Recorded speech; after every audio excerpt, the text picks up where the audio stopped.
El 11M no fue un atentado islamista, fue un atentado para cambiar la dirección de España. Aquellos años fueron los años en donde aprendí que hay que superar el miedo.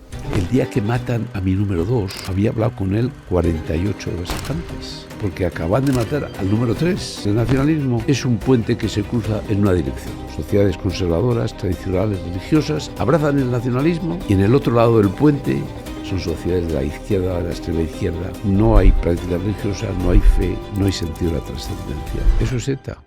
¿Cree que España está anestesiada? Cada hecho siempre hay una verdad. Opiniones para todos los gustos. Interpretaciones múltiples, pero en cada hecho hay una verdad. Estamos cometiendo el error de que una mentira prevalezca sobre la verdad. Estamos en el final de una etapa de Occidente. Los periodos finales son traumáticos. La expresión de la violencia no tiene por qué ser la guerra, pero puede ser una violencia social más generalizada que la que vivimos. No se puede pronosticar o diagnosticar. España en la ruptura, Europa hacia la nada, Occidente en el desorden. ETA sigue viva. ETA ha ganado. ¿Qué ocurrió realmente el 11M? Esto no ha sido atentado islamista, esto es un atentado de servicio secreto internacional. ¿De qué servicio secreto internacional? A la de 3. Bien, hoy nos acompaña Jaime Mayor Oreja. Él fue el exministro de Interior del Gobierno de España, entre otras cosas, del 1996 al 2001, además de jefe de la oposición en el País Vasco, eurodiputado. Muchísimas gracias por estar hoy con nosotros. Muchas gracias a vosotros. Jaime, usted vivió los años del terror de ETA. Yo me preguntaba cómo era vivir sabiendo que quizá pues era el último día, ¿no? Y al día siguiente pues ya no iba a despertar o podía morir por la noche. Bueno, yo me incorporo realmente en el año 77 porque nadie quiere estar en la candidatura de la Unión de Centro Democrático, el partido de la transición que presidía Adolfo Suárez, y yo que estaba haciendo mi segunda carrera, la carrera de Derecho, aparezco en Madrid, en San Sebastián, porque yo vivían mis padres en San Sebastián, para ayudar a hacer esa candidatura, con lo cual significó que ya fue una muestra del miedo que existía, ¿no?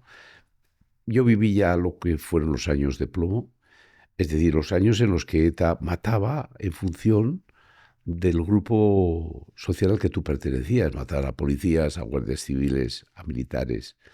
Luego mataron al propio partido de la UCD a partir del año 80. Deciden el asesinato de nosotros, de los que habíamos hecho la transición democrática española.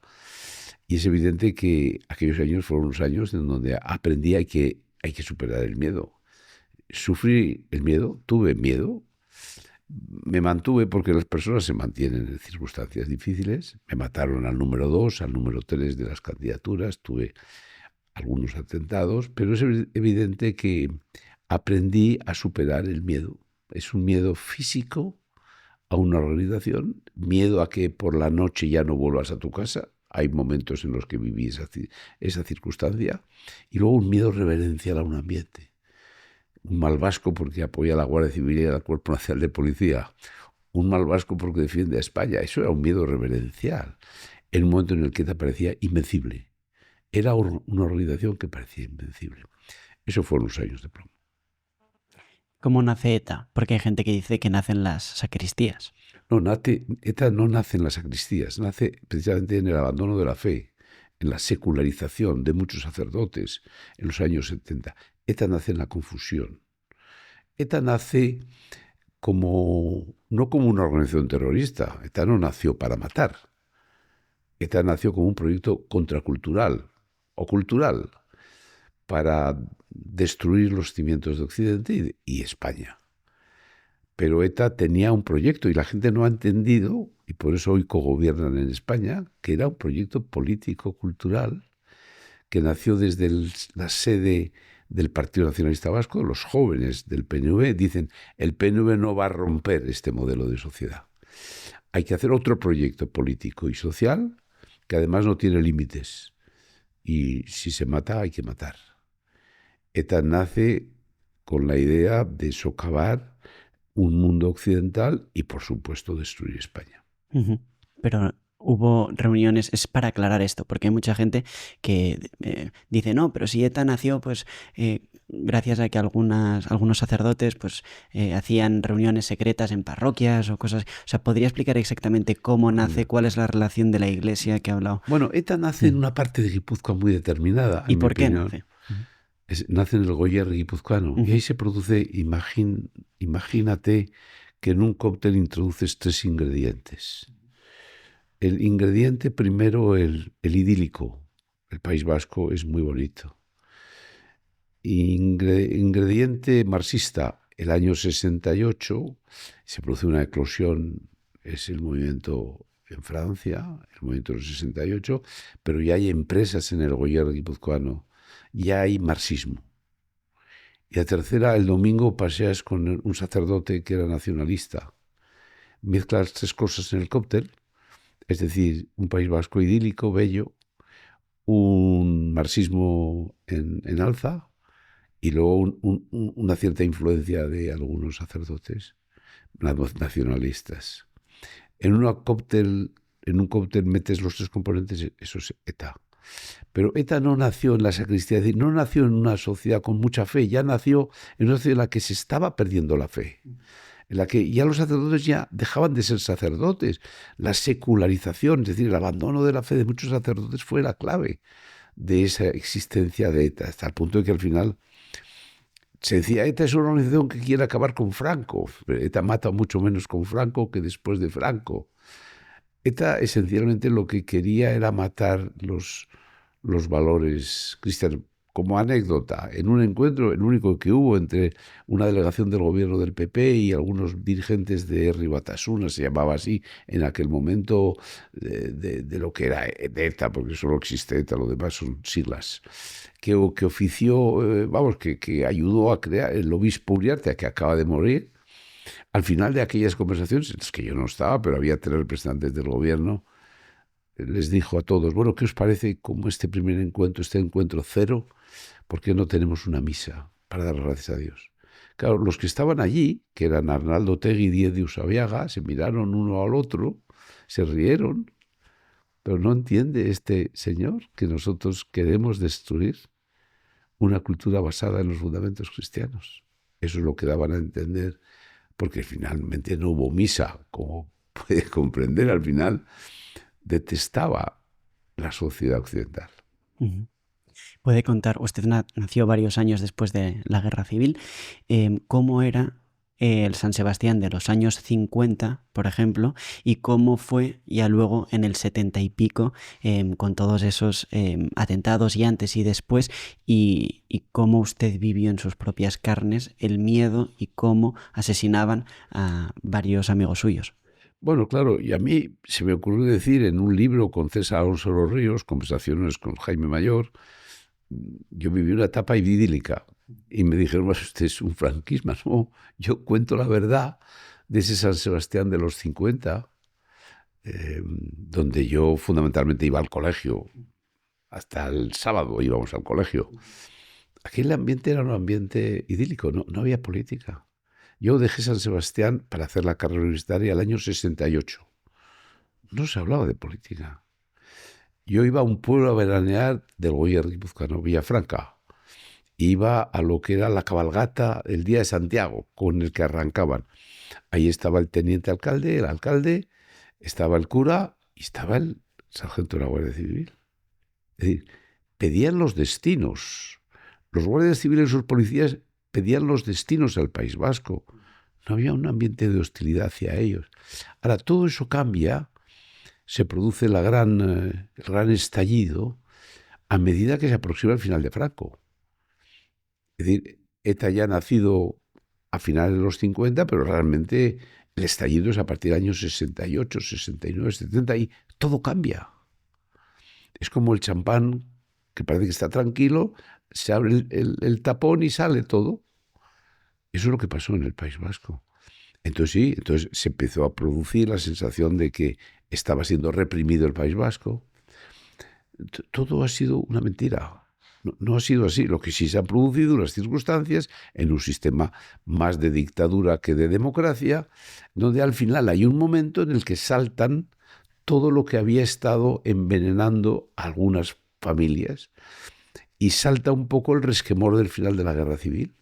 De la misma manera que el nacionalismo vasco es la expresión de las derrotas de los carlistas, de los tradicionalistas, a finales del 19, ETA nace 20 años después del final de la Guerra Civil y eso va recordando, incubando un odio, un rencor, algo que no se había producido en los años 50, en los años 60.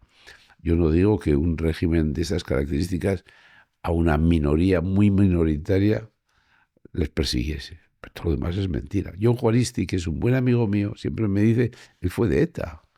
John Juaristi se acuerda más que una persona que fue su abuelo, que fue muy determinante para que se hiciera de ETA, que él se acuerda en los años, tiene mi misma edad, con lo cual estamos hablando de los años 60 y tantos, cómo iba por Bilbao y cómo su abuelo, en una librería, le dijo, mira, escoge uno de estos libros. Eran libros que estaban escritos en vasco y estaban en el escaparate de la librería, con lo cual el mismo John Juaristi me decía, fíjate qué represión había, que a mí me regaló mi abuelo, que me hizo de ETA, en el fondo, por un libro que estaba expuesto en una librería, en un escaparate. Todo eso es una mentira que se ha contado luego, sin que ello signifique, yo siempre digo que yo ni elogio ni descalifico el régimen anterior, pero que se ha levantado una leyenda en una mayoría de gente, sin duda. San Sebastián, una ciudad pacífica, tranquila, es la descripción de una realidad, no un juicio de valor del régimen político anterior.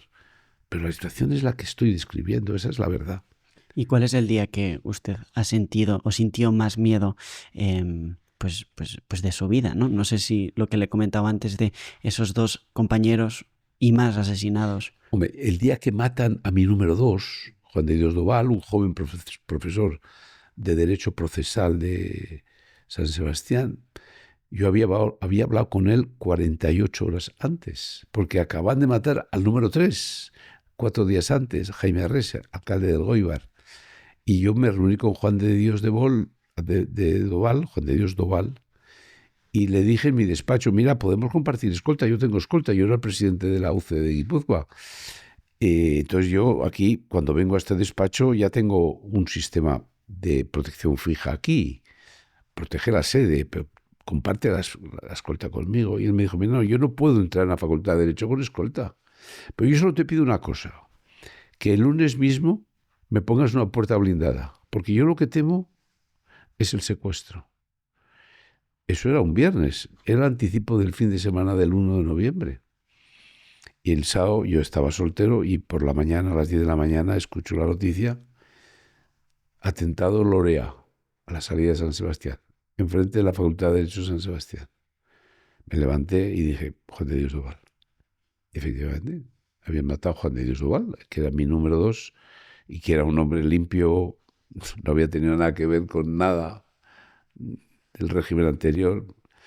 Jaime Arrese, que había sido el anterior, había sido alcalde de Goibar, pero cuando yo le dije también, hacia el 20 de octubre, 8 días antes, le dije, Jaime, vienen a por nosotros, ya han decidido ETA político-militar, donde capitaneaba la estrategia Arnaldo Otegi, han decidido matarnos. El delegado de seguridad se llama General Sáenz de Santa María y me ha dado un SUTIC, un informe, y me ha dicho que han decidido matar a la UCD. He dicho, ten cuidado. Y me dije yo, pero si yo en el Goibar tengo mi mayor fortín, he hecho tantos favores a tantas familias, siendo alcalde, y le querían además en general, en el Goibar, que estoy seguro, para mí el Goibar es un fortín. A los 2 días era asesinado en el Goibar por los comandos autónomos anticapitalistas, que yo creo siempre que era ETA político-militar, en aquella estrategia desestabilizadora que rompió la relación de ETA político-militar con su partido político, que se llamaba Euskadiko Ezkerra. ¿Y a usted cuántas veces le intentaron quitar de en medio? Bueno, yo tuve una que fue una muy especial en agosto del 80. Cuando ETA decide matar a los de la UCD, a mí me da un informe, un SUTIC, el general Sáenz de Santa María, y yo lo esgrimo en el Parlamento Vasco. En aquel momento yo era ya el secretario general de la UCD vasca, pero actuaba de portavoz, porque el presidente Jesús Viana estaba en una clínica pasando un mes que tenía que, pues por razones de salud, estar allí. Bueno, total que yo esgrimo en la tribuna cuando un líder de Euskadiko Ezkerra me dice que nosotros no somos demócratas y que estamos en una democracia forzados por las circunstancias. Yo cojo el documento de SUTIC. Aquí en este documento, ETA político-militar habla de su partido, que es el suyo. Bueno, eso es en julio, en un debate parlamentario, que no olvidaré nunca. El atentado tiene lugar en agosto. Yo hago footing desde San Sebastián, Mendizorroz, Igeldo y Orio, todos los días. Unos días maravillosos de agosto del 80. Y tuve la providencia conmigo porque el día 13 o 12 cambió el tiempo, empezó a llover. Yo no supe nada qué había pasado. Había cambiado el tiempo, dejé de hacer footing. Pero un mes después me llamó el comisario de Seguridad Ciudadana en Bilbao, creo que se llama Hierro, ha muerto. Y me dice, ¿usted hacía footing en Orio o San Sebastián? Pues sí, todos los días. Pues que sepa que un día hubo un atentado. Pues entonces usted no se enteró, no me enteré. Robaron un coche, pero no robaron el segundo. Y decidieron retrasar el atentado. Cambió el tiempo, llegó la lluvia y la providencia me ayudó.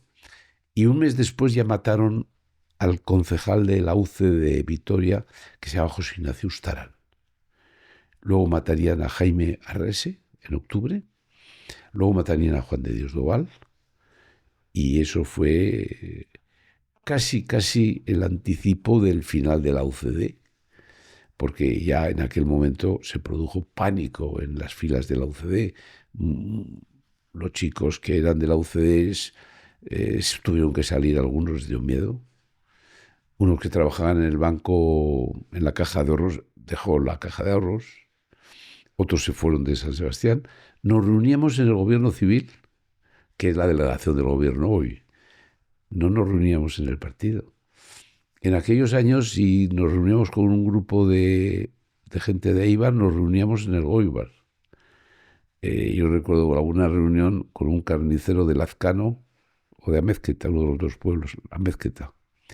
Me reuní, pero como le daba miedo, me reuní en el congelador de su carnicería. No había mítines. La rueda de prensa de presentación de la candidatura del año 79 la hicimos en mi casa, en el salón de mi casa. No existían los mítines. Hacíamos encuentros en San Sebastián, no digo los pueblos era imposible.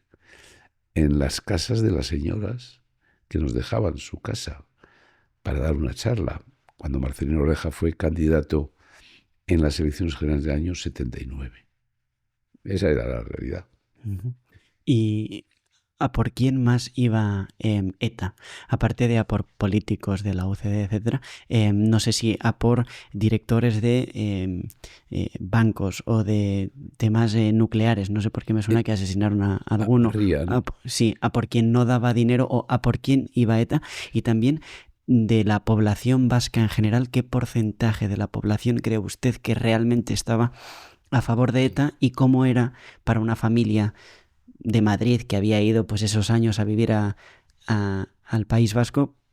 ¿Cómo debía ser la vida de alguien normal allí? En aquel momento, ETA era una organización política y social que parecía imbatible. Se produjeron un conjunto de circunstancias, el final de Franco, la debilidad de la transición democrática, que hacía que pareciese invencible aquella organización. Entonces ETA decidió, porque el terrorismo de ETA ha sido determinante para España, no ha sido una amenaza, ha determinado muchas cosas, desde el momento que el año 73 asesinan al almirante Carrero Blanco, en estos 50 años, ETA ha sido determinante. Decidió matar al ingeniero Ryan de la central nuclear de Lemóniz, porque quiso cerrar la central nuclear y lo consiguió. Y hoy en España no hay energía nuclear, no por una reflexión de pensadores o de intelectuales o de economistas, no, porque ETA decidió desnuclearizar la costa vasca. Fue una decisión determinante para que hoy no tenga energía nuclear España, ¿no? Entonces, ETA mataba a los colectivos que él consideraba necesario matar, que eran varios y distintos. Primero empezó con todos aquellos que habían tenido una relación con el régimen anterior.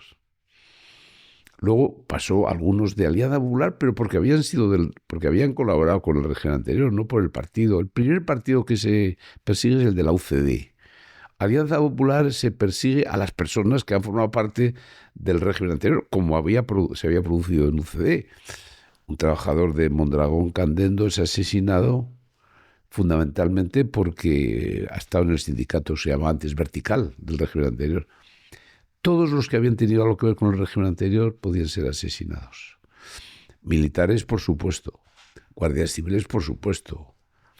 Luego, personas que estuvieron vinculadas con Telefónica, pues, por supuesto. Luego hubo un medio de comunicación que quisieron asestar, uno en el principio y otro al final, un golpe letal, que fue el Correo, antes español, hoy Correo vasco.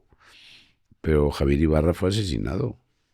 Y luego, cuando terminan las elecciones autonómicas en las que yo me presenté años después, matan al director financiero del Diario Vasco. Es decir, que ellos han tenido colectivos distintos, diferenciados, de políticos y de otro signo. ¿Y qué porcentaje de la población vasca realmente estaba a favor de que ocurriera eso? La supervivencia de ETA se debe fundamentalmente a que tenía la organización, la dirección en Francia.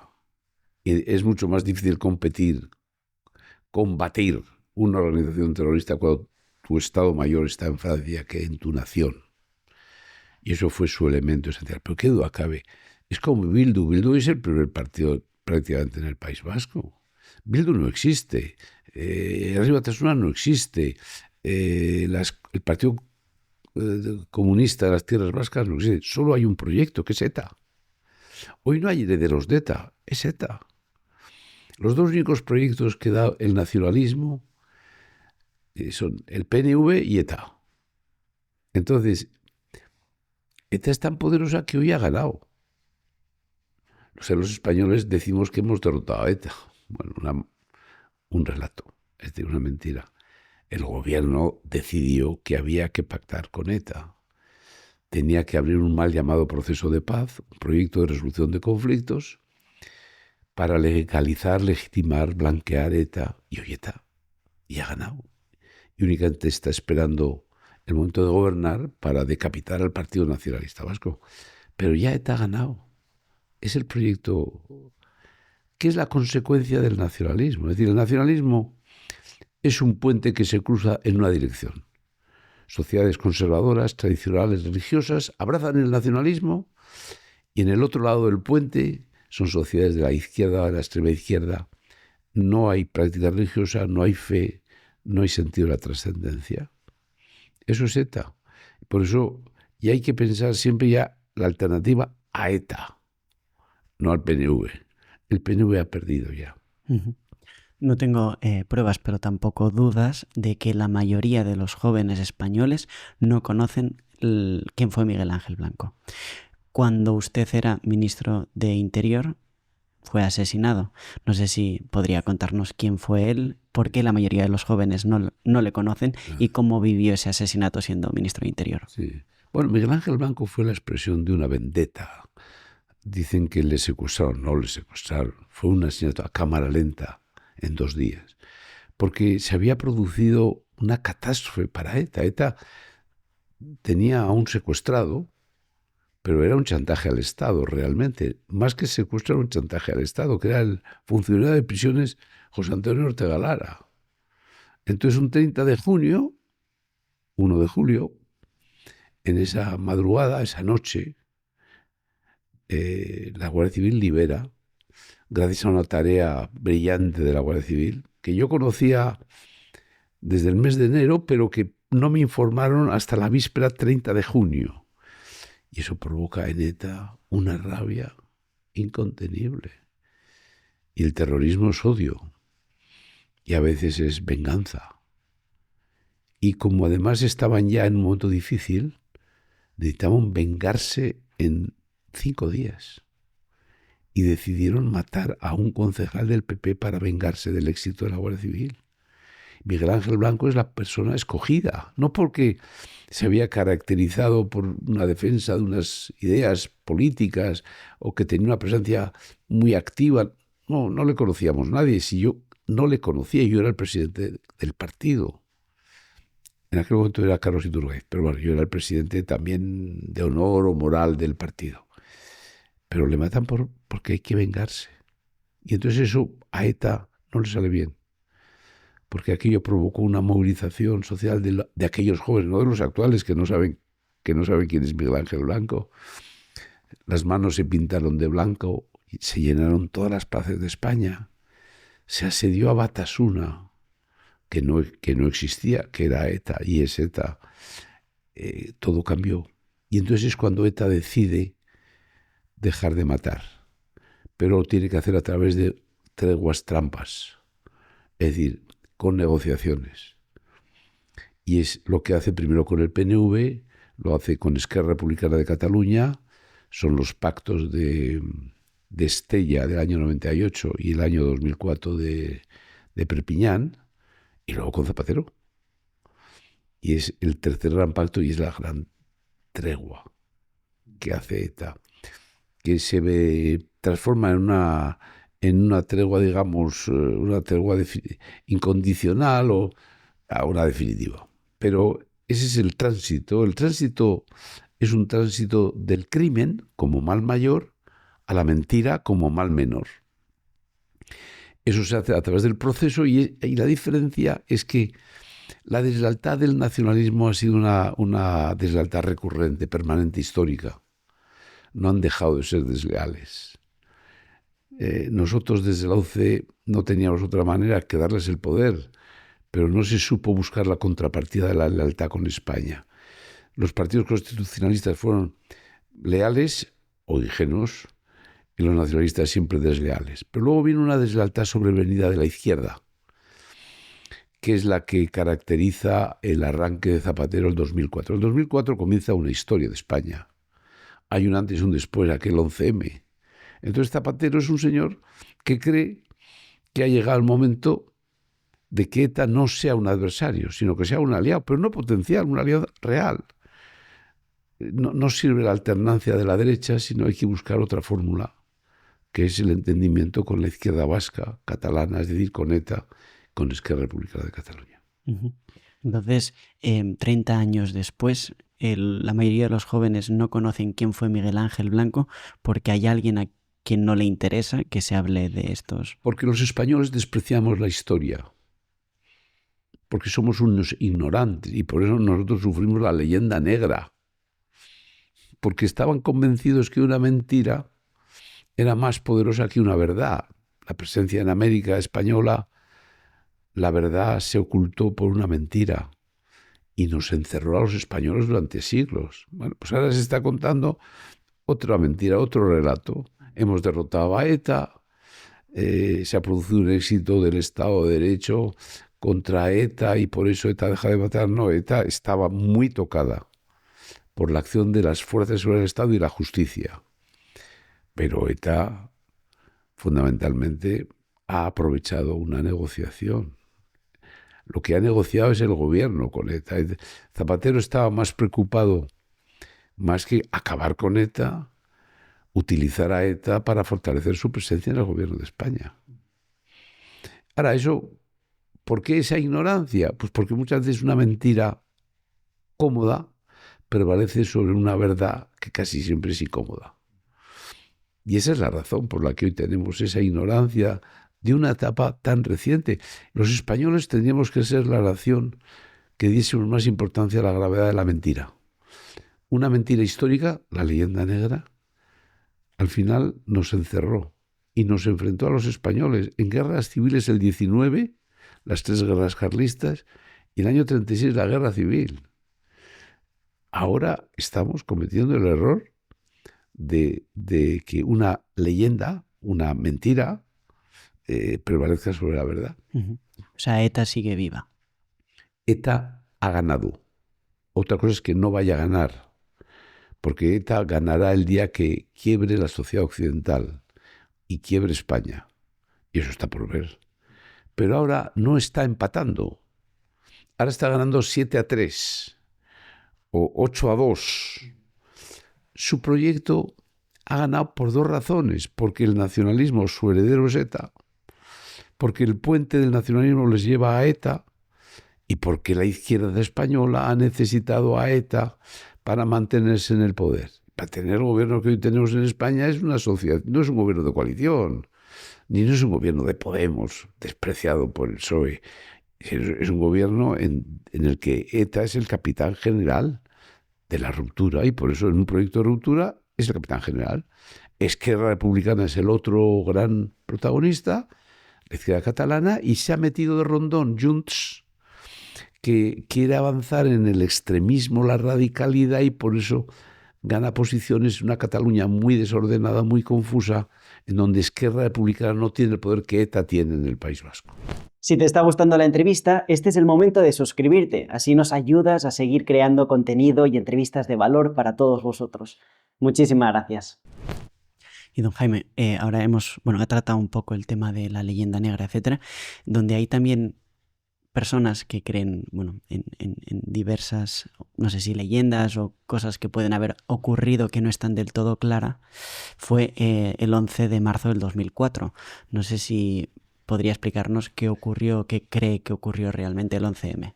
Bueno, en aquel momento yo no era ministro del Interior, yo estaba en ese momento esperando a Mariano Rajoy, que había sido escogido candidato para presidente del PP, y yo iba de cabeza de lista por el PP de Vizcaya, y me cogió el atentado justamente allí, un atentado que yo lo viví en el maquillaje en Euskal Telebista, donde todo el mundo creía que era ETA.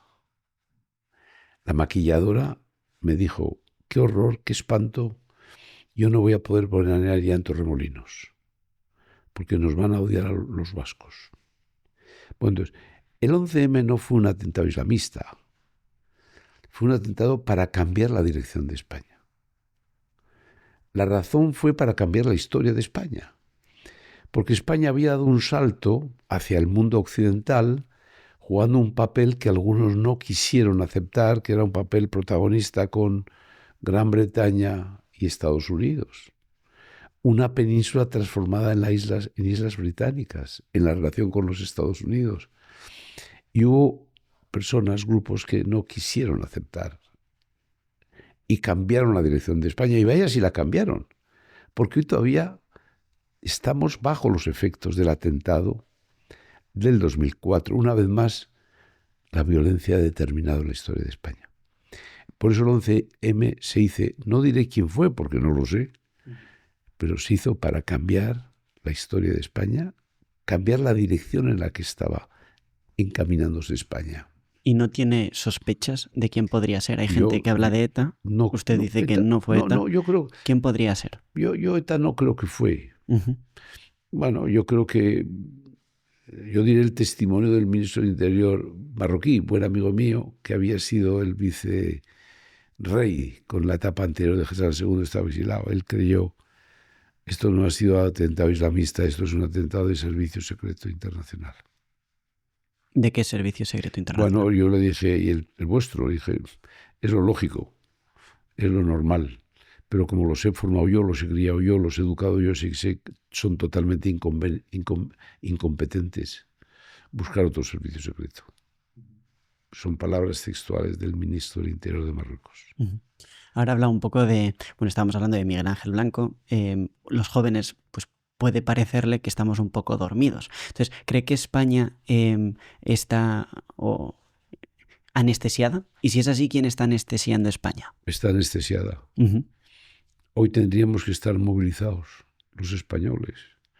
Hoy tenemos una situación mucho más grave en términos de ruptura de España, de disgregación nacional, que en el año 1997, cuando nos movilizamos, porque había una banda y un nacionalismo que era inquietante, había un hastío, había un cansancio.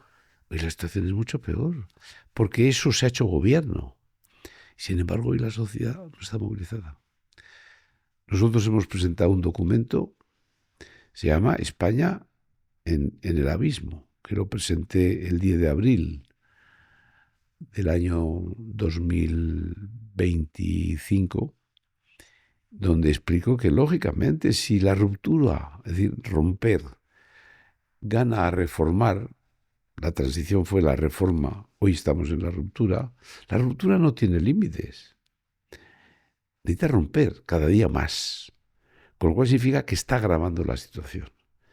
Si a eso añades que Occidente hoy está en pleno caos, en pleno desorden, si añades que Europa caminaba hacia la nada y España hacia la ruptura, pues en el mismo cóctel de antes que he explicado, metes y dices, el momento más difícil, de mayor riesgo de la historia de España.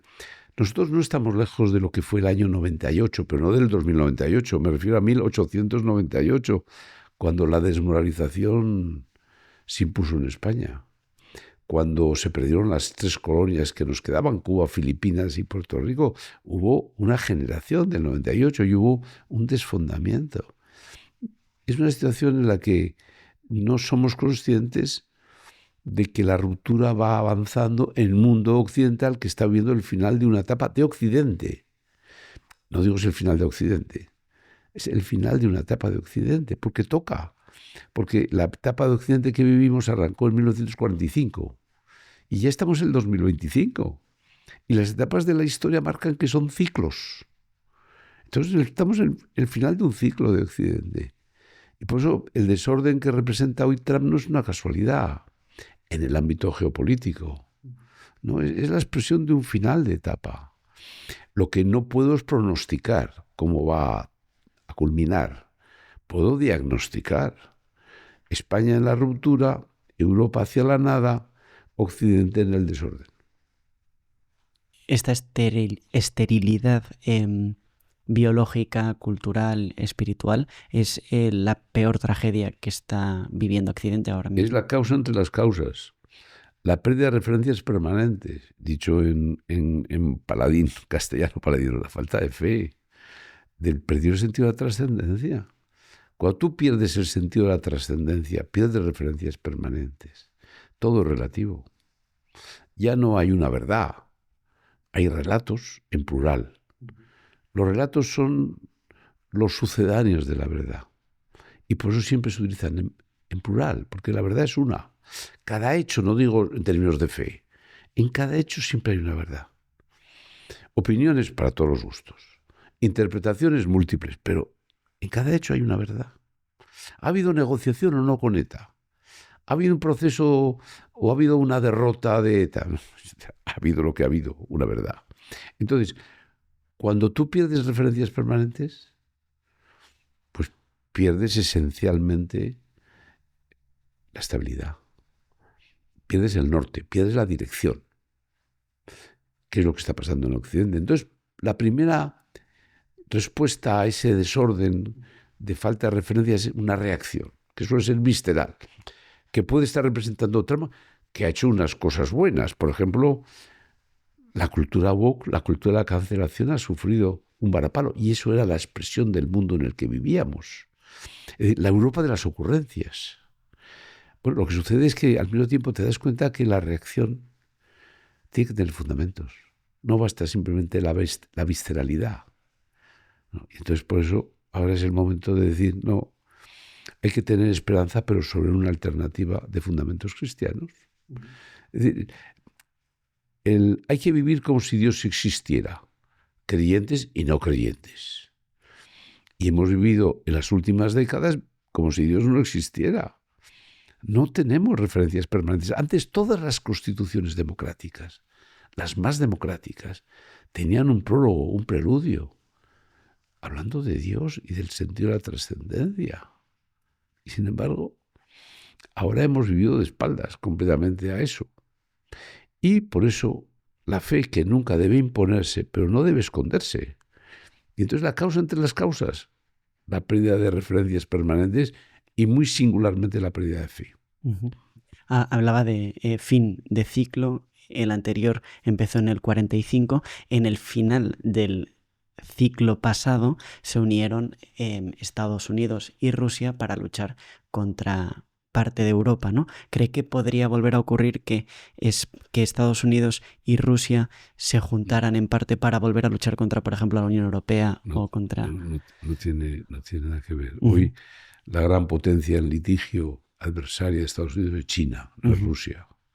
Rusia, lo que pasa, es la nación más extensa del mundo. No, pero le comentaba porque usted ha dicho que Trump y Estados Unidos es un poco anti-woke, etcétera. Sí. Da la sensación que Putin también es anti-woke. Y entonces, si de esa manera estas dos naciones podían, de alguna manera, ser un muro frente... Mi confianza hacia Putin es cero. Un señor que es de la KGB y que de alguna manera tiene una vida tan atrabiliera como tiene, es imposible que sea una referencia, en mi opinión. Eso es... Lo que pasa es que Rusia, la Unión Soviética en su momento, es la nación más extensa del mundo. 17,5 millones de kilómetros cuadrados. Doble que China, doble que Estados Unidos, doble que la Unión Europea. Esas naciones tienen siempre la obsesión de las fronteras. Y esas naciones sueñan con la Rusia de los zares, la que fue anterior al año 17, antes de la Revolución, donde estaban los países bálticos, donde estaban los países nórdicos, donde estaba Polonia, donde estaba buena parte de Rumanía. Entonces es una nación complicada en el corazón del continente euroasiático.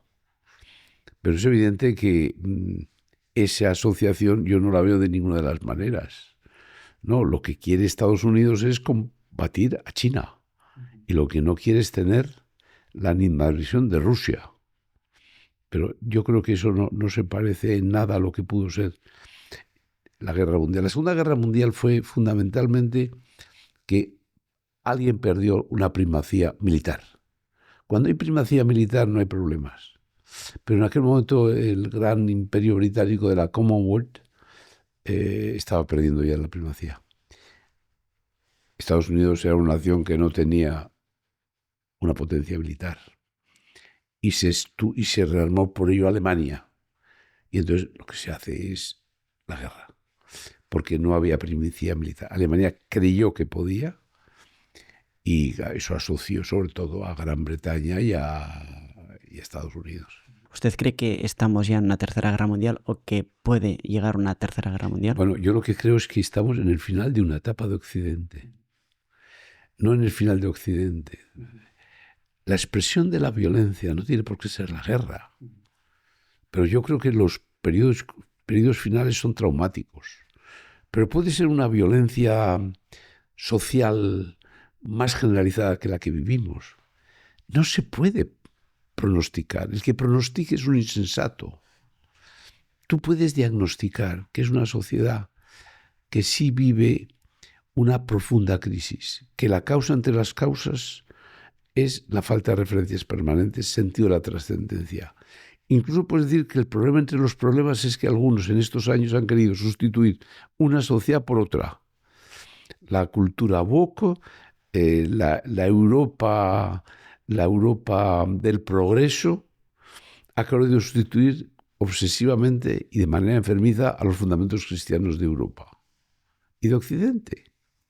Pues la cultura woke viene de los Estados Unidos. Lo que pasa es que en Francia el año 68 se ha producido una revolución en esa misma dirección. Pronóstico no, diagnóstico sí. Y no sé, quizá me equivoco, pero esa falta de sentido de trascendencia ha provocado que quizá hermanos ortodoxos como Ucrania y Rusia se lleguen a pelear entre ellos. Y luego también preguntarle si hay gente que dice que estamos más en una guerra espiritual, más allá de una guerra... Un obispo español, muy amigo mío, que no digo el nombre, me dijo que en un encuentro en el que yo estaba presente se acercó un obispo ortodoxo y le dijo: miren ustedes los católicos tienen que ser más ortodoxos y nosotros los ortodoxos tenemos que ser más católicos. Estaba diciendo que la Iglesia Católica había mucha duda, había mucha heterodoxia y que ellos estaban muy encerrados en su ortodoxia y tienen que ser universales. Bueno, lo que pasa es que la Iglesia Ortodoxa está muy unida al poder político. Entonces, claro, Ucrania y Rusia se han enfrentado. Entonces el patriarca de Rusia se enfrenta al patriarca de Ucrania. Kiev no es cualquier país, ciudad del mundo. Kiev era la cuna La sustituta de Constantinopla, cuando cae en 1453, Kiev se convierte en el centro espiritual de la ortodoxia. Es mucho más importante Kiev que Moscú. Lo que pasa es que las circunstancias hacen que Moscú vaya recuperando un poder. Pero Kiev no es cualquier ciudad. Kiev es la sustituta de Constantinopla dentro de esa parte oriental del mundo. Uh-huh.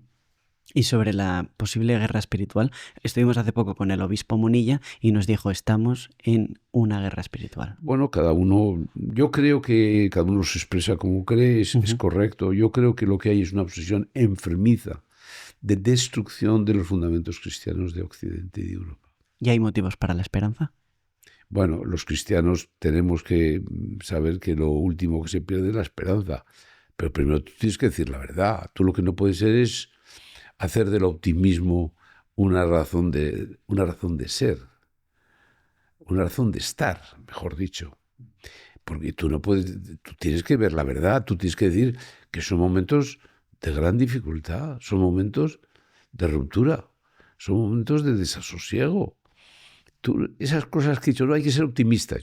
Hay que ser optimista cuando haya que ser optimistas. Yo siempre diferencio, además, los castellanos, los españoles tenemos la suerte de saber diferenciar dos verbos, ser y estar, ¿no? Y lo digo siempre. Los franceses no pueden hacerlo, los británicos tampoco, los americanos tampoco. Y yo digo, mire, yo soy un optimista porque estoy en este podcast feliz, encantado, y estamos presentando niños por toda España, pero estoy pesimista, porque el que no esté pesimista es un necio. Porque las circunstancias son parecidas a lo que vivía al final de un ciclo de la historia cuando arrancó la Segunda Guerra Mundial. El que hubiese estado optimista era un necio. Ahora, el verbo ser te lleva a actuar, a decir, a no callar. Eso es lo que te define ser optimista. Ahora, estar, el que esté optimista hoy con lo que está sucediendo en España es un necio. Juan Manuel de Prada nos decía que hay que ser pesimistas esperanzados. Yo digo, hay que ser pesimista y hay que ser optimista, pero estar pesimista. Juegos de palabras, pero yo creo que hay que saber diferenciar el ser y el estar. Y don Jaime, hay mucha gente que no tiene claro muchas veces, y a ver si nos lo puede aclarar, quién realmente gobierna el mundo, ¿no? Entonces hay muchísimas teorías, cada una de ellas distintas, algunas más de la conspiración, otras menos, ¿no? Hay mucha gente que habla de George Soros, habla de Illuminatis, habla de masonería, habla de mil cosas. Entonces, usted realmente ha sido eurodiputado durante muchos años, ha estado en España, conoce a muchísima gente. ¿Quién diría que realmente gobierna el mundo, Europa y España? O sea, Pedro Sánchez es la persona más importante de España, Ursula von der Leyen es la persona más importante de Europa, etcétera. Por supuesto que no, pero lo que yo pongo cara y ojos al poder es que yo creo que el que habla mucho de geopolítica se equivoca siempre. Yo puedo saber un poco lo que ha pasado en mi tierra, el País Vasco, un poquito más lo que pasa en España, pero poco más. Al final, lo que es evidente es que es una sociedad que se ha hecho muy materialista. El dinero juega un papel más determinante que antes. Nosotros hemos hecho nuestra civilización una civilización presidida por la comodidad. Nosotros hemos hecho una civilización de fin de semana, que es lo único que no debemos sufrir, la pérdida del fin de semana. Esta es la crisis que vivimos. Ahora, lo que no sé es qué personas la vivan.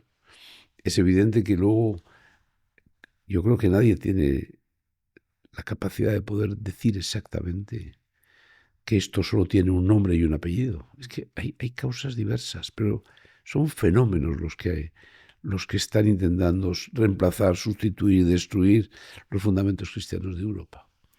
Y uno de ellos es la comodidad, el otro es el dinero, el otro es una extraña asociación del marxismo cultural con el dinero. Es decir, son muchas las cosas, pero eso nadie lo sabe. Yo recuerdo en el Ministerio del Interior, una de las cosas que yo quise es enterarme qué era de verdad la masonería en España. Terminé mi mandato y sigo desconociéndolo como en el primer día. No lo sé. Alguien lo dice enseguida, no, es la masonería.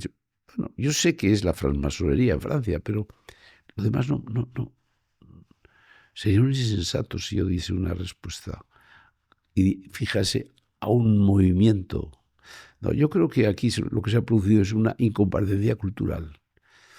En la izquierda, el odio, el rencor, la vendetta puede sobre la verdad. Y en la derecha, la comodidad puede sobre la verdad. Eso produce que los proyectos de la izquierda, que se basen en el odio, en el rencor, son más fuertes. No digo tienen más fortaleza, no, son más fuertes. Y la derecha es más débil, fundamentalmente porque está más presidida por la comodidad. Entonces, ¿qué se ha producido? Pues una incomparecencia cultural nuestra, de los fundamentos cristianos. La Iglesia es un gigante dormido y cree que el mundo está tan convulso que no hay que dar una batalla cultural. Tiene que planear. Por eso estamos los laicos, o los que de alguna manera en un ámbito o en el otro, pero que creemos que la batalla es una batalla de ideas, que es la batalla cultural. No es una batalla entre dos culturas. No, combatimos una caricatura de nuestra cultura, una subcultura. Es decir, la cultura woke no es cultura, es una caricatura de la nuestra. Nosotros combatimos la ignorancia, la comodidad. Eso es lo que combatimos. El desprecio por la historia, el desprecio por la biología, el desprecio por la ciencia. Es una cultura combatiendo su caricatura. Pero esa es la batalla. Entonces, lo peor que se puede hacer es despreciar a los adversarios. Nosotros en el País Vasco despreciamos a los nacionalistas vascos. Les llamamos jebos, ignorantes. Veamos las consecuencias que ha tenido todo aquel desprecio. Ahora no hay que despreciar esa cultura de la marginación, de la cultura woke, que dicen que ya se ha terminado. No, forma parte de nuestra expresión, pero no la despreciemos, aunque es una subcultura, ¿eh? No es una cultura en sí misma. ¿Y qué más le preocupa en España? No sé si... Más cosas quiere que... Bueno, no, es que ahora estaba pensando en, por ejemplo, territorialmente hablando, ¿no? Ceuta, Melilla, Gibraltar, hay gente, ¿no? Gibraltar volverá a ser español. ¿Usted como exministro de Interior cree que eso podría volver a ocurrir? Y luego también temas de natalidad, 1,1% de niños por mujer, siendo uno de los países de Europa o el que menos hijos tenemos en España, temas de seguridad, un reemplazo, hay gente que habla... Es que las sociedades cada día son más complejas. Y entonces las soluciones son más complejas, ¿no? Pero qué duda cabe que España vive un momento muy crítico, porque nosotros vivimos una crisis de nación, cosa que no tienen otros países occidentales. Francia vive el terrorismo, mejor dicho, el islamismo y la mala administración de una inmigración que está haciendo que sea un país sin rumbo. Y Alemania tiene otros problemas, Gran Bretaña tiene otros problemas, pero nosotros tenemos un problema de nación. Nosotros éramos la nación más vieja del mundo, porque nosotros en la época, antes que los musulmanes, la España de los visigodos era lo que más se parecía a lo que luego fue una nación. Pero España, a partir de un momento determinado, tiene una crisis de nación. Es península, no es continente. Y entonces nos hemos encerrado muchas veces en nosotros mismos y los movimientos de liberación nacional contra España en América, pero han emergido dentro de nuestra nación.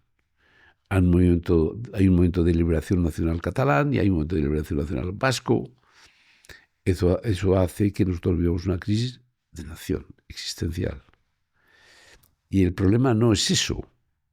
El problema es que la izquierda española se ha sumado a eso y que en lo que podemos representar algunos se ha producido una especie de abandono cultural. Es decir, se desprecia la batalla de las ideas. Esa es la situación de España de hoy, que es una situación realmente difícil. De todas las etapas que hemos vivido, la más complicada, desde luego, de las que yo he vivido, sin color. Yo viví la transición, viví los años plomo, vi los momentos que parecía que se tambaleaba la transición con los atentados de ETA o con los secuestros a personalidades de España. Este, con diferencia, es el momento más crítico de España. Entonces falta comparecencia cultural, hace falta movilización, hace falta alternativa, que es la tragedia. Y con esto de la alternativa, estuve mirando, siempre lo hago o intento hacer, ¿no? Pues cuáles eran las últimas noticias que hablaban de usted, etcétera, ¿no?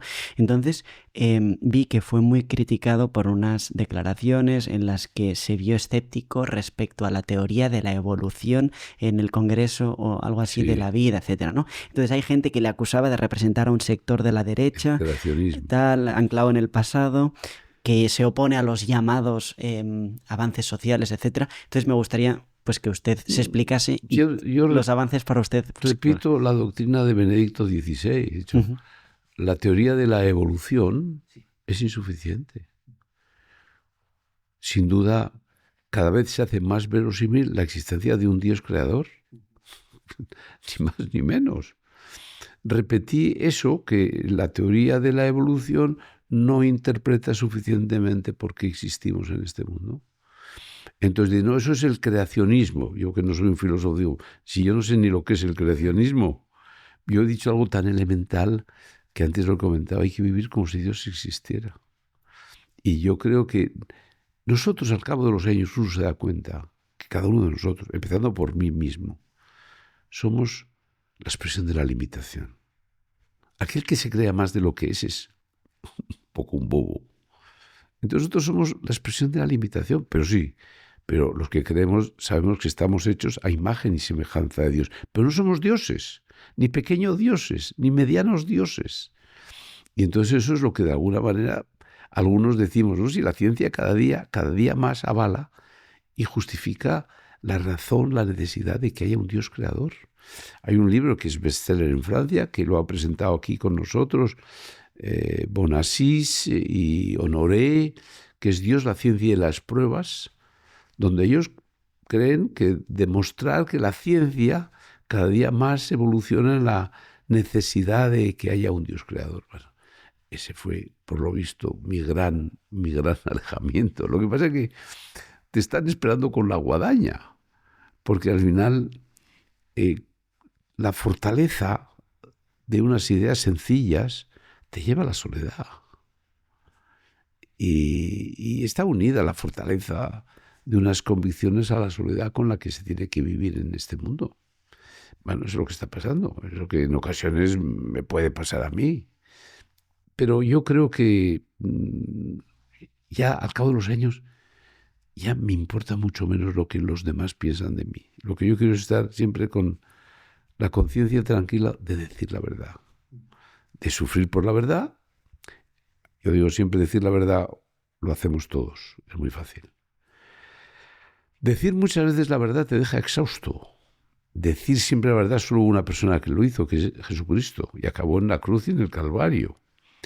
Pero me consta que decir muchas veces la verdad, reiterar, yo recuerdo siempre, cuando decía lo de ETA, el fallecido Alfredo Pérez Rubalcaba decía, ya está, Mayor Oreja con su R, que R, que R.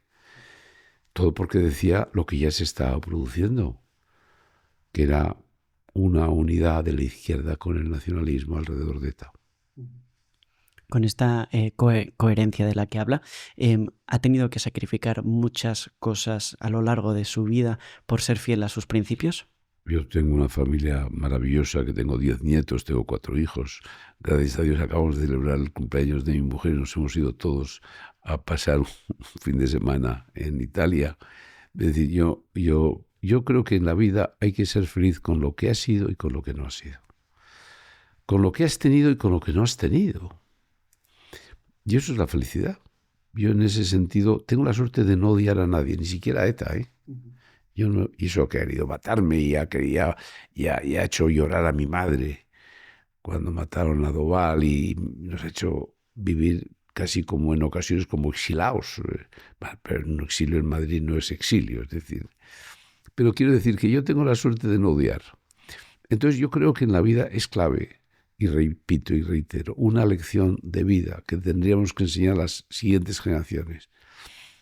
Hay que ser feliz con lo que has sido y con lo que no has sido, con lo que has tenido y con lo que no has tenido. Es decir, hay que desterrar la envidia porque es el pecado de Satanás por excelencia. Es el único pecado que no te produce ningún placer, sino que refuerza tu mediocridad y refuerza sobre todo tu maldad, que tenemos todos, pero la envidia te refuerza todos esos, los peores rasgos. Es el pecado de Satanás por naturaleza, la envidia. Uh-huh. ¿Qué consejos entonces le daría, por ejemplo, a un joven que esté escuchando la entrevista y que tenga miedo de quedarse excluido del grupo por pensar distinto como, bueno, usted Yo la creo palabra? que eso está terminando, es decir, que al final lo políticamente correcto, que era la cultura de la cancelación y lo woke, ya empieza a tener grietas. Otra cosa es que todavía no se acierta en la respuesta. Pues yo creo que lo que tiene que hacer es, si tiene interés por la vida pública, pues participar más activamente. No digo haciéndose de un partido, digo, pero estando cada día más presente en este debate cultural, participando más.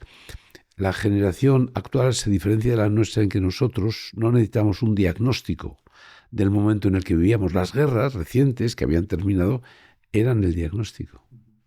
Pero ahora no se sabe en qué momento vivimos. Intuimos que es el final de una etapa de Occidente, pero no sabemos con precisión. Entonces, cada joven tiene que tener más criterio propio. Cada día tiene que interiorizar más. No tienes que estar solamente escuchando lo que dicen que está pasando en el mundo. No, dedica tiempo a pensar. Interioriza. Busca tu diagnóstico. Busca tu verdad. Busca la verdad y acertarás. Y yo creo que eso es lo único que puedo decirles. Y que entiendan que viven en una etapa que nadie es capaz de decir exactamente cuál es. Quizás de intuir, pero no saber. Esa es la diferencia con mi generación. Que no necesitábamos pensar.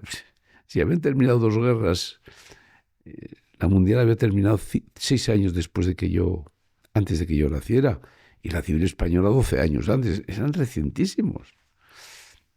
No necesitamos diagnosticar el momento. Ahora yo creo que los jóvenes tienen que saber diagnosticar el momento, no cometer los errores que hemos cometido nosotros, no dar tanta prevalencia al dinero, no dar cada día más prevalencia también a una dimensión moral, espiritual, ética, religiosa.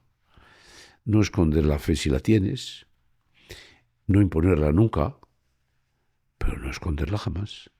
Dicen que tiempos difíciles crean hombres fuertes crean tiempos más fáciles, etcétera. ¿En qué tiempo cree que estamos ahora? Pues los más difíciles. ¿Pero vienen más o se están creando hombres fuertes? No, todavía no hemos tocado fondo. No, Uh-huh. no hemos tocado fondo. Uh-huh. El ciclo todavía tiene que prolongarse un poco más. Ahora, ¿cuánto? Yo no lo sé. Uh-huh.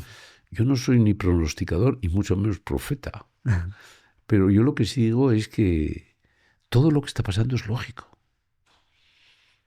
Es decir, en España el proceso de ruptura está funcionando desde el 2004. Llevamos 20 años. ¿Y quién lo diagnostica? Qué pocos. Qué pocos. Uh-huh. Pues eso es lo que hay que hacer. El diagnóstico es el fruto de la reflexión. De que cada vez que hay un hecho hay que pensar, bueno, ¿pero qué ha pasado de verdad? ¿Dónde está la verdad de este hecho? Uh-huh. Eso es consejo, es recomendación, es lección de mi vida. Si tú dedicas tiempo a pensar, en cada hecho hay una verdad. Y don Jaime, 2 preguntas. La primera, ¿cómo recuperar las raíces cristianas de Europa de las que usted hablaba? Y luego también preguntarle ¿cómo le parece que están actuando los distintos partidos políticos que pueden dar esta batalla? O sea, ¿cómo ve a Vox, al Partido Popular, etcétera, etcétera? Bueno, yo creo que lo más importante es que la generación actual tiene que ser más auténtica que la nuestra. Uh-huh. Tiene que ser más auténtica. Tiene que dar más importancia a lo que merece ser importante y dar menos importancia a lo que parecía que era lo más importante. Y antes yo lo he dicho, a mí soy el primero que me gusta vivir bien.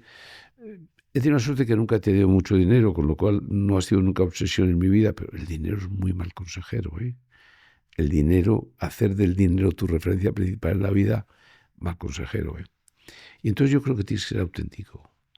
No todos vamos a pensar lo mismo, Pero esta civilización necesita recordar la historia, no olvidarnos de cómo han vivido nuestros abuelos, bisabuelos, no olvidar que nosotros no somos pequeños dioses, que si es caso los que tenemos fe estamos hechos a imagen y semejanza de Dios, pero estamos llenos de limitaciones.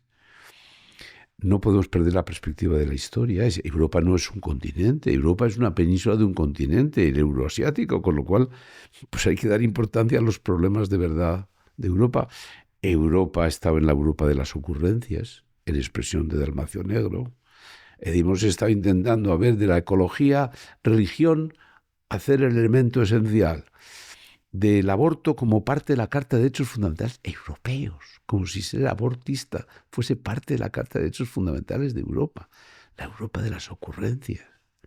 Entonces, no hay que olvidarse ni de la geografía ni de la historia, no hay que olvidar quiénes fueron los padres fundadores de Europa, la persona de Schumann, de Monnet, de Gasperi, de Adenauer, que eran personas impulsadas por la fe, que la bandera de Europa no son las estrellas de los estados, sino que es simplemente el manto de la Virgen María, de la Inmaculada Concepción de María. Es decir, que lo que pasa es que el proyecto europeo que nació en la Segunda Guerra Mundial fracasó entre la primera y la segunda. No fueron capaces de ponerlo en marcha. Ahora llegó el momento, había sido tal la tragedia, había sido tal el dolor, que el proyecto europeo se convirtió en una necesidad, primero en una comunidad europea y luego en una Unión Europea.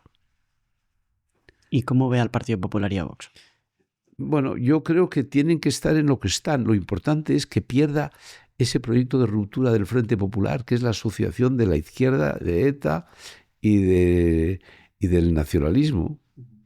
Que eso no nos gobierna, eso nos malgobierna. Que es un proyecto que hace ingeniería social, que no gobierna, que no es un gobierno de coalición, que es un Frente Popular. Es un proyecto de ruptura. Bueno, lo que tienen que hacer los dos partidos es derrotarlos y no tener la tentación de entenderte con alguno de ellos, porque forman parte hoy de lo mismo, del Frente Popular. Entonces tienen que estar en clave de alternativa, porque si no hay alternativa en las siguientes elecciones generales no habrá democracia en España. Habrá una disgregación total de la nación. Habrá un desprecio por la democracia y por las reglas de juego, por la independencia del Poder Judicial, si ya lo vemos todos los días. Entonces los dos partidos no está en que uno gane al otro o que uno dañe al otro.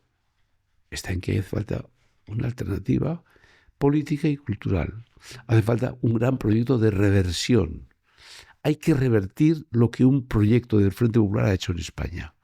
Hay que revertir una ingeniería social que se ha hecho en España. Hay que sustituir, por supuesto, el crimen, pero también la mentira como parte sustitutiva e identitaria hoy de España. Bueno, fíjense la cantidad de cosas que tienen por hacer. En todo el mundo hay varios partidos y varios líderes que son presidentes de distintos países del mundo, ¿no? Por ejemplo, Giorgia Meloni, Donald Trump, Javier Milei, quizá pues Le Pen, etcétera, ¿no? ¿Cree que podría ocurrir en España, ¿no? Alguien de la nueva derecha, o no sé cómo lo calificaría? Yo creo que la derecha española es conservadora y entonces siempre habrá un voto importante para la derecha tradicional, que es el PP. Y habrá otra derecha indudable que tendrá un 10, un 15 o el 16%, a lo mejor luego un 30% en 4 años. Las dos van a existir. No va a haber una derecha que sustituya a la otra. En Alemania ha tenido un gran resultado el partido de la más derecha, por llamarlo de alguna forma, pero está gobernando la CDU alemana. Yo creo que Occidente, Europa sobre todo, lo que va a necesitar son proyectos y probablemente siempre hay dos piezas para hacer un proyecto, que es un poco la derecha más tradicional y la derecha más nueva. Lo que no hicimos en la Guerra Civil Española, que fue la vieja derecha, que había sido la CEDA, no se entendió suficientemente con Renovación Española, que era la nueva derecha. Bueno, y llegó la guerra. Entonces yo creo que lo lógico, lo que hoy pienso yo, es que uno tendrá el 80 y el otro el 20, o uno el 70 y el otro el 30. Pero en la actual configuración de España, lo que están es condenados a buscar un proyecto alternativo. Pero eso no se improvisa. Eso exige tiempo. Y sobre todo exige un entendimiento de los dos líderes. Más que de los equipos. Los equipos siempre dirán que no hay que hacerlo. Pero hace falta, yo creo que, una alternativa a España.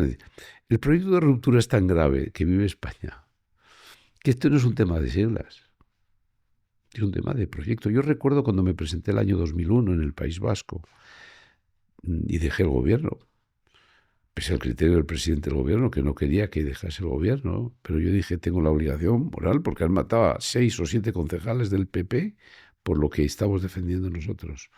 Yo recuerdo que un hijo de un empresario vasco, que era de ETA político-militar también, que estaba en Chicago, a un amigo común le dijo, dale la enhorabuena a Mayor, pero han tardado 30 años en entender que en el País Vasco su fuerza no es su sigla, sino que es España. Nuestra fortaleza es España. Y eso la derecha vasca, y todavía más la catalana, lo ha olvidado en mucho tiempo, porque al menos yo estuve liderando esa derecha desde el año 84 hasta el año 2000. Pero en Cataluña yo he visto 5 o 6 líderes. Pero pienso que así es. Es decir, que la fortaleza de nuestra alternativa en el País Vasco es España. Y la fortaleza en Cataluña es España. Pero para eso hace falta tener un proyecto cultural, tener unas ideas y buscar la alternativa a lo que hay que hacer alternativo, que es al Frente Popular en España, a ETA en el País Vasco y en Cataluña al caos. Porque entre Junts, Esquerra Republicana es el caos. Pero hay que hacer una alternativa al caos, que siempre ha presidido en mucho tiempo la historia de Cataluña. Ha hablado antes de siglas y ahora de alternativa al caos. Y también en Cataluña, porque es desorden. En el País Vasco no hay caos, hay ETA. Y en España no hay más que un Frente Popular, que es a lo que hay que buscar una alternativa. Y también ha hablado de NEOS. No sé si podría contarnos qué es NEOS. Bueno, NEOS es probablemente la última lección de mi vida, que fue: hay que hacer una alternativa cultural sobre fundamentos cristianos. Yo había fundado una fundación, Valores y Sociedad. Yo presidía una red European Ideas Network, que era la del Partido Popular Europeo, una de las más potentes. Fundé también la Federación One of Us, en defensa de la vida en Europa. Había estado en el diálogo transatlántico en valores. Pero al final he dicho, no, lo que hay que hacer ya es pasar al salto de lo que es una alternativa. Hay que especificar la alternativa. Hay que definir una alternativa, digo cultural, porque no hablo de política. Nosotros no estamos en política ni estamos en un partido. Ojalá dentro de 20 años esa alternativa cultural sea partido político, porque será señal de que ya hay una capacidad de articular una mayoría. Hoy hay que articular minorías creativas, auténticas, sobre los fundamentos cristianos. Pues ya para terminar, don Jaime, me gustaría, terminar preguntándole y a ver si puede reflexionar un poco sobre ello. Y es que hace siglos el Imperio Español pues fue el más grande del mundo, no se ponía el sol. Hace unos 50 años tengo entendido que España llegó a ser la 8ª potencia industrial del mundo. Ahora mismo no sé dónde estamos, pero ¿usted piensa que España podría volver a ser un gran imperio, un gran país, etc.? Mire, y siempre se definen dos, la potencia y el acto, como en filosofía. Potencia y potencialmente España tiene una fortaleza gigantesca, pero nos hemos olvidado de ella. Por la hispanidad. Por la lengua, por ejemplo, por la hispanidad. Porque ¿cuál es la otra alternativa globalista o global o globalizadora en el mundo? La hispanidad. Y entonces, ¿pero cómo no nos damos cuenta de eso? ¿Cómo no nos damos cuenta de que tenemos una historia, una nación y una posibilidad en el ámbito cultural de primera magnitud? Pero no queremos entenderlo. No queremos comprenderlo. A veces nos avergonzamos de nuestra historia, desconocemos nuestra historia, somos unos ignorantes de nuestra historia. Claro, y cuando uno desconoce su historia, se olvida de lo que tiene que dejar a las siguientes generaciones, se olvida del futuro. Pero nosotros tenemos una historia de la que nos tendríamos que sentir tan orgullosos.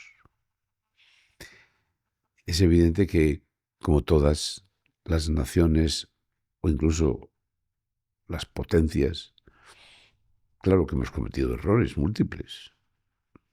Siempre es el ejemplo de lo que sucede con un elefante y un ratón cuando tú le metes en un lugar lleno de productos.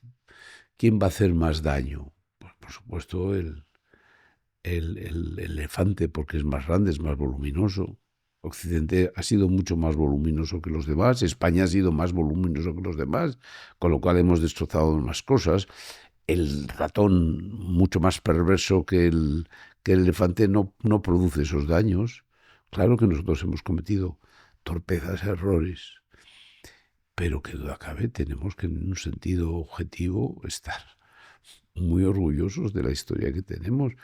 Y especialmente lo dice un vasco como yo, que parece mentira que no se entienda el papel tan importante de los vascos en España y en la fe, igual que los catalanes, que han sido dos referencias esenciales. Y sin embargo, ahora, sin olvidarnos que éramos extremidades de Castilla y León y de Aragón. Es decir, que es eso de que nosotros éramos nacionalidad histórica. Será mucho más antes Castilla y León y Aragón, pero quiero decir, si es lo mismo. Lo importante es que tengamos el sentido de nuestra historia, de nuestra potencia cultural, de que tenemos la lengua, que es la que más crece en las últimas décadas en el mundo. Y tengamos confianza en nosotros mismos y que entendamos que en el ámbito moral, espiritual, religioso, llamémosle como queramos, España no ha sido cualquier nación. Ha sido una nación relevante. Pues eso es todo, don Jaime Mayor Oreja, exministro de Interior, presidente de NEOS. Muchísimas gracias por estar hoy con nosotros. Muchísimas gracias a vosotros. Si te ha gustado esta entrevista, tenemos otra por aquí que te va a encantar. Muchísimas gracias. A la de 3.